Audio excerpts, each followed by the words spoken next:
From Dayton, Ohio, 3 social activists involved with the Occupy movement came to the Global Dystopia Forum in Victoria, Canada. They led a workshop entitled From Dystopia to Global Awakening. In the story of B, Daniel Quinn says, if you drop a frog in a pot of boiling water, it will of course frantically try to clamber out. But if you place it gently in a pot of tepid water and turn that heat on low, it will float there quite placidly. As the water gradually heats up, the frog will sink into a tranquil stupor, exactly like one of us in a hot bath. And before long, with a smile upon its face, it will unresistingly allow itself to be boiled to death. So we argue that the bath in which we languish is that this dystopian present is the crisis of global capitalism.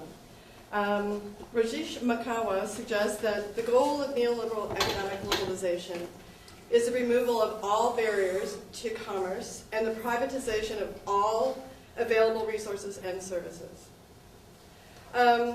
Root argues that most people do not even realize, do not see globalization as a process derived by certain actors, like corporations or institutional actors, but rather as something that naturally occurs, like rainfall. So one of the things that we explored in this project were some myths, and one of the myths, or one sort of category of myths of history are our academic understandings. Throughout history, there have been a number of different theoreticians who have put forth ideologies and theories of human behavior and human nature that advocate an understanding that humans are naturally competitive, that humans are naturally violent or naturally aggressive, and a lot of these ideologies and theories support social practices like colonialism and neoliberalism. But Kropotkin and others, for example, challenged this notion and offered us some alternative models. And so what we are doing in this presentation and in our project is exploring some of the alternative approaches to understanding humanity from an academic perspective that challenge the original ideas put forth by people like Herbert Spencer and Malthus and Galton that advocate social Darwinism. Another portion of the myths that guide our ideologies and subsequently our political systems, our economic systems, and our culture are rooted in popular understandings.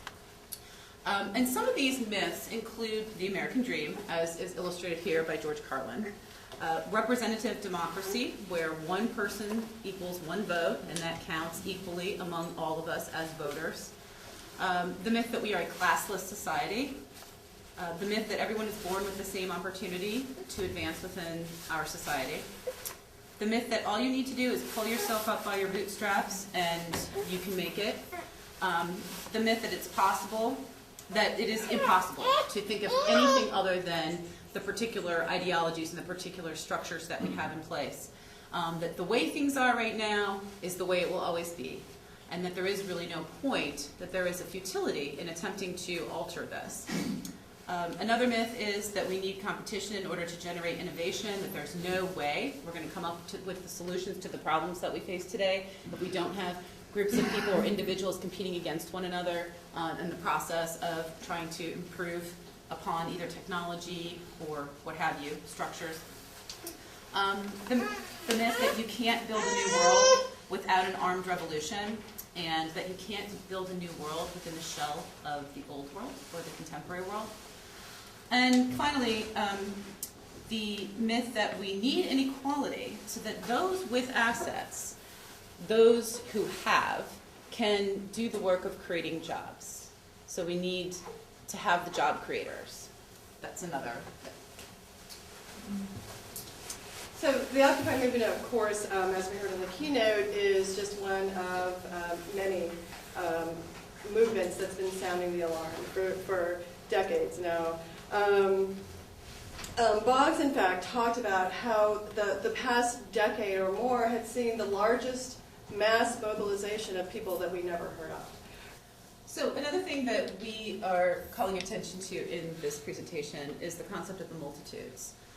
Graeber highlights for us the importance of the multitude as distinct from the socially constructed and assumedly stable population or public.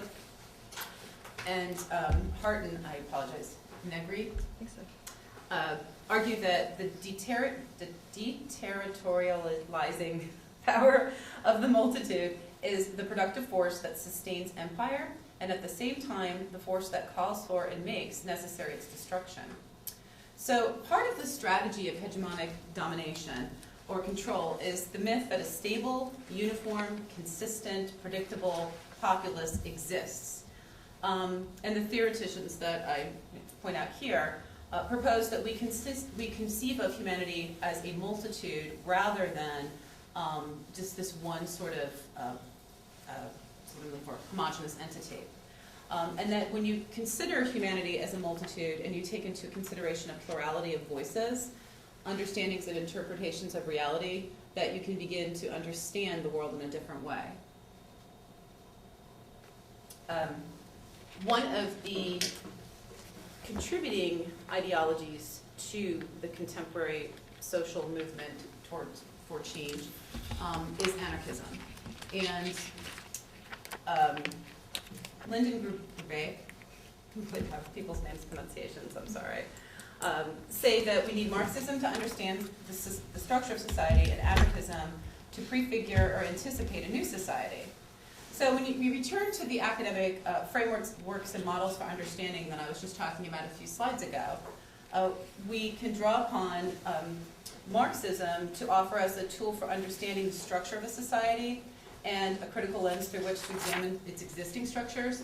And then we turn to anarchism that offers us a tool to prefigure, imagine, and anticipate ideologies that are collaborative and creative and practices that reflect that as well.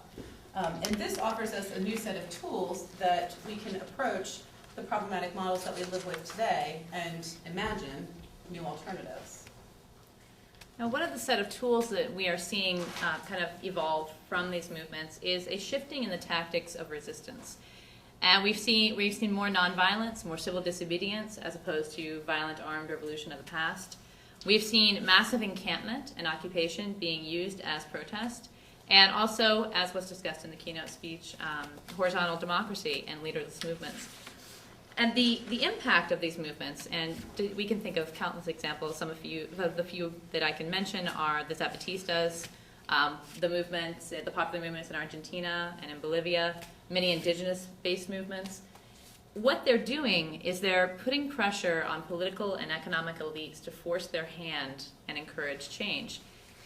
It's often a misconception when there's analysis done of these popular movements that the activists themselves are going to go forth and change something. And there's often this expectation, say, we demand, what is your demand? What are you going to do? What is your point?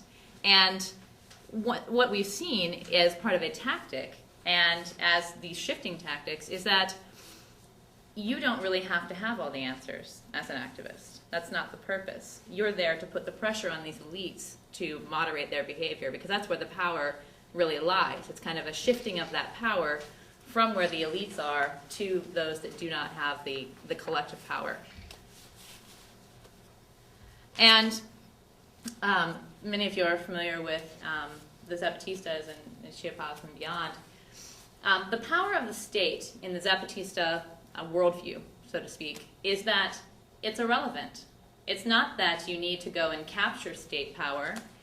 You do not need to storm any particular location and take it over and hold it and be territorial about it. This power of the state is largely irrelevant. And I think that this has been echoed in the Occupy movement today. The power of the state is not really what makes Occupy work. And it's really not what is going to make future societies work and what we're imagining to work to operate. And it's this construct of collective nonviolence in conjunction with popular revolution, which is an alternative to the armed revolutionary model. And it's very different from what has been seen in the like the global south, when you have the armed revolutionary movements that have emerged from there. So this is something we're seeing happen not only in movements that have been going on in the past 20 years, 30 years, but also now with Occupy. So we got a little bit of a history of anti or alter globalization movements in the keynote. One of the things that's really interesting, some scholars have talked about this idea of anti-globalization as not an accurate description, and in fact, used as sort of a disparaging term by the U.S. media in particular. But Graeber talks about, and many other folks obviously do as well, the idea that it's not globalization per se that's problematic, but it's the particular kind of globalization, and that in fact, if these movements are against anything, it's actually against neoliberal capitalism as it's playing out. But the folks that are now discussing things in terms of the alter globalization movement talk about this idea that we can reject this. There is no alternative model of neoliberalism that has been promulgated as a myth. And interestingly, one of the oft-heard critiques of the Occupy movement is kind of centered on the encampment aspect of Occupy. And David Bacon postulates that encampment being used as a form of political protest is not only something that Occupy did not invent, but that it is something that has been used in Mexico City, in Zocalo, in El Salvador, the Philippines, and in Spain, and that it has been seen in his terms as a visible piece of a movement. It is essentially a reclaiming of the public space. It is saying, this is our shared space, this is what we are going to all collectively use, and often it's putting that pressure upon elites once more. It's saying, we're going to take this space, it belongs to us already, and we're going to stay here and make it very inconvenient for you to go about doing the business of your daily lives until something changes. And so, instead of looking at Occupy, as it has been seen in mainstream media, as being just a bunch of people with tents, it's a very concentrated and almost, you could say, sophisticated tactic. It's using the public space as a means of putting that pressure upon the elites. So Harvey suggests that this crisis of capital marks the beginning of a prolonged shakeout. But he was optimistic, suggesting that that alternatives would begin to bubble up in this sort of extreme repression that we were experiencing. And so we argue that in fact that's the case. Occupy Wall Street is one of those large and formidable bubbles. And this bubble allows us an opportunity for not just critique, but it allows an opportunity for us to move beyond critique into imagination. We draw upon Uri Gordon's ideologies of anarchism. And in his analysis of how you examine an ideology, he kind of breaks down the process into 3 questions. He says we need to ask what people are against, what they are for, and how they propose that we're going to get from here to there. So in this project, in our research, what we did was adopt Gordon's theoretical approach, and we went ahead and asked what our group, Occupy Dayton, is for. We asked what we are against. No, actually started with against. and actually in logical, for a logical reason, because it was very easy to rally together because we were all upset about something. And then we had to kind of decide what we all wanted, and then we've been working on the process of getting from here to there. So we see imagination as both contemporary and rooted in the practices of everyday life, but also anticipatory, and that it helps us to create a vision of how we're going to work out that path from here to there. That is actually the beginning of when we were trying to articulate what our sort of declaration would be. This is pre-Occupy Wall Street's declaration, when this particular slide, that particular paper. Which is kind of interesting. We totally tore that down, and we now we refuse to hand that out because we're in the process. Yeah, that was our first. But we actually kind of started that process. We only had 4 points instead of theirs is very long. But I thought that was kind of a cool image. We are imagining amongst ourselves, collectively, in every occupation, what we want our own society to be, whether it's America, whether it's an occupation in Canada or in another global location. We're imagining what we want our world to look like. And Gordon said that direct action must be broadened to include prefigurative politics. These are central to anarchism and include the effort to create and develop horizontal functioning in any collective action setting, and to maintain a constant awareness of interpersonal dynamics and the way in which they might reflect social patterns of exclusion, are accorded just as much importance as planning and carrying out campaigns, projects, and actions. So what Gordon essentially is saying here is that not only is the direct action important, but making sure that we carry that action into our everyday lives, what we are doing, how we are integrating into our communities, apart from just that action, is equally as important. The process is the revolution, right? And so engaging in this process is, it actually is also fuel for further imagination. Okay, so beginning with the question of what's wrong, when we survey our group, some of the things that we came up with were the troubling connection between money and politics. And one of our chants has always been, to get the money out of politics. In particular, ALEC was something that we focused on for one direct action in particular. The F-29 action. The F-29 action. The extreme inequality that exists in our society and the impact that this has on the people and the planet is another thing that we all agreed upon as problematic and what we were angry about and standing up against. Now, Rorty asserts that the reason why imagination is so important is that it allows us to employ narrative in the process of envisioning the present and reconsidering the past. And that's become very important in Occupy as we start to and continue to articulate what we want, how we want to get there, and what we need to do to get to that point.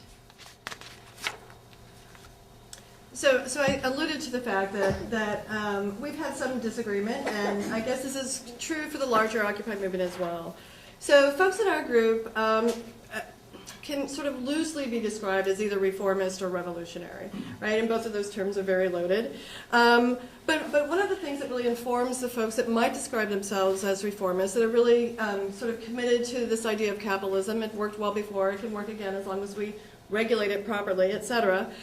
One of the narratives that they use, one of the myths that they've incorporated is this, that human beings are greedy, that we cannot be self-governing creatures, that we really do need this, oppressive state, and, as long as we tweak it, we'll all be fine.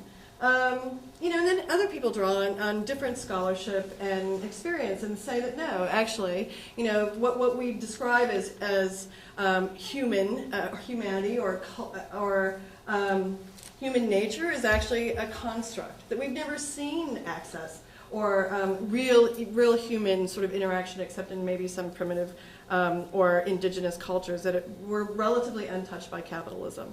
And so that we are in fact engaging in issues of self-governance, and that we see that this is a really faulty system, that it can't be tweaked, that it's really sort of in its death throes, I would think. And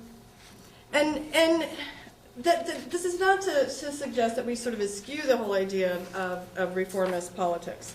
McNally suggests that we should work on reform, and that reform should occur as we build support for the popular revolution, as he calls it. And Wallenstein actually suggests that we should not neglect short-term defensive action.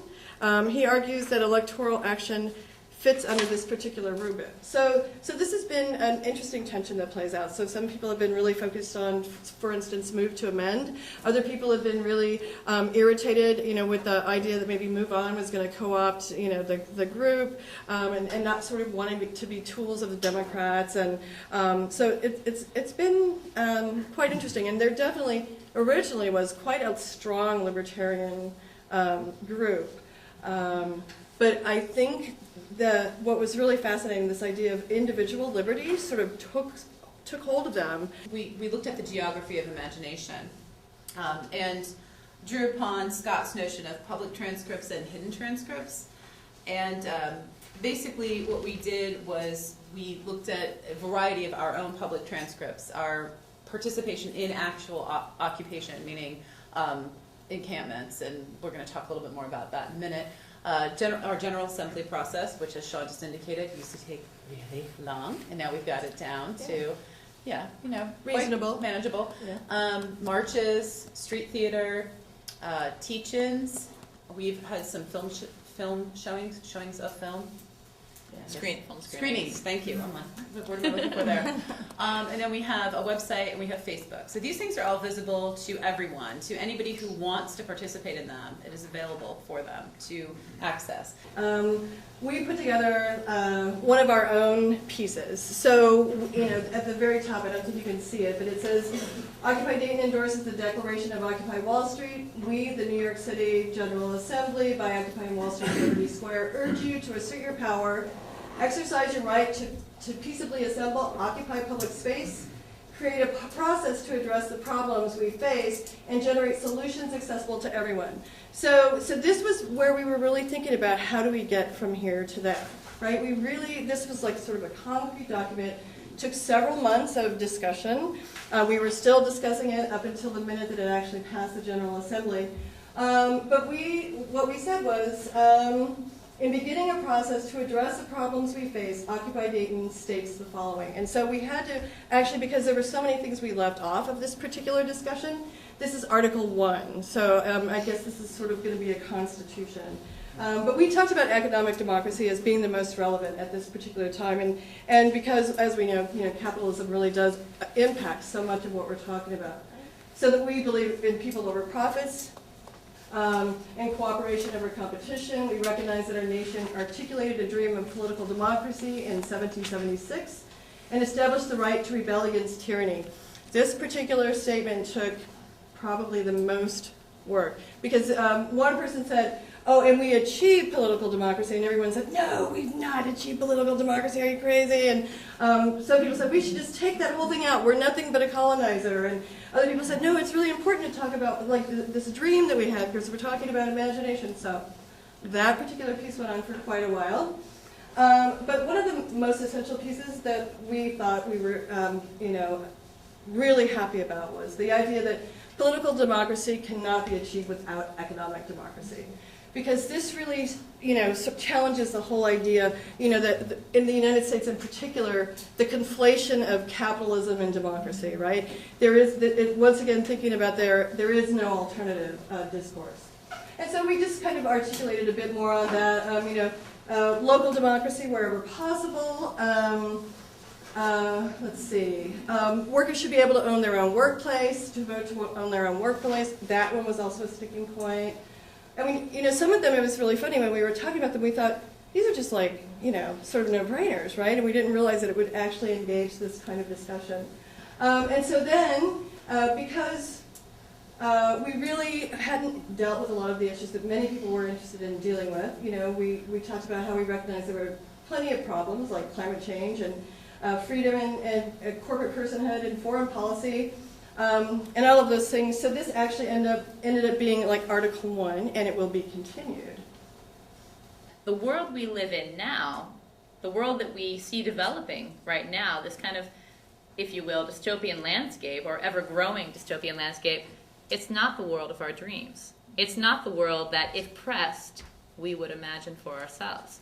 And what's been interesting as part of this process, and it's ongoing right now, I mean, we have not completed the process by any means, we're seeing that disconnect. We have this imagined world, and there's many different aspects, many components to that world, and it really doesn't meet up with what we have now.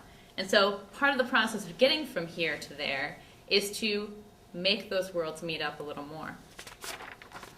So how we get there is we start looking at what can we change in our lives. We cannot tear down the state or make corporations start behaving themselves, or even start acting in a way that is conducive to good and kind of forward-moving human development.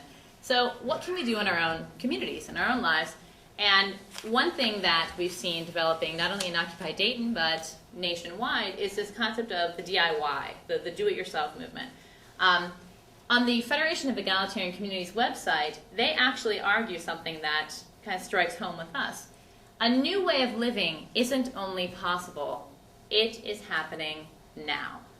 And so imagining this different version of society, it's dismissed. It's seen as being, it's utopian, it's idealistic, we don't live in that world, we live in this world. And part of what we're seeing happen, not only as a result of what the Occupy movement is inspiring, but as a result of other movements that are springing up and other ideas that are happening, is we're imagining how we can do things differently. It is this moving towards that direction, saying we can get together in our communities and we can have bartering, we can have a free market, we can exchange and do other things. Don't just go and occupy the square, but occupy your life. Imagine what you can do to change things, because that's how we're going to get there. We're not going to get there just by engaging in encampment. We're going to get there by kind of occupying every aspect of our existence. So what we imagine is a sea of frogs so deep that you can't see the water, and that in many ways we think about the Occupy movement as acting as sort of a Pied Piper that calls people, all frogs, out of the water in the stupor, and invites them to jump the pot and abandon the stew of dystopia and dare to dream, because that's what we think is really powerful. Karen Apnikoron revised the 3 components required for social change. First, what is that we don't want? Second, what do we want instead? And third, how are we going to get from here to there? Sean Kasimin read a written document, a mission statement, or if you will, a constitution under construction, listing the basic principles of their social movement, their political movement, very similar to the nowpolling.ca proposed here in Canada. Dana Fleetman concludes that if we want social change, it's not going to come from corporations, nor is it going to come from politicians. Social transformation will have to come from us, the citizens, based on participatory democracy, or perpetual direct democracy, as outlined in this little booklet published by Amazon.com, and also available online at pacific.ca. Is there hope for social change in our lifetime? The answer lies on our collective willingness to participate on the building of an alternative political system. I am Pedro Mora.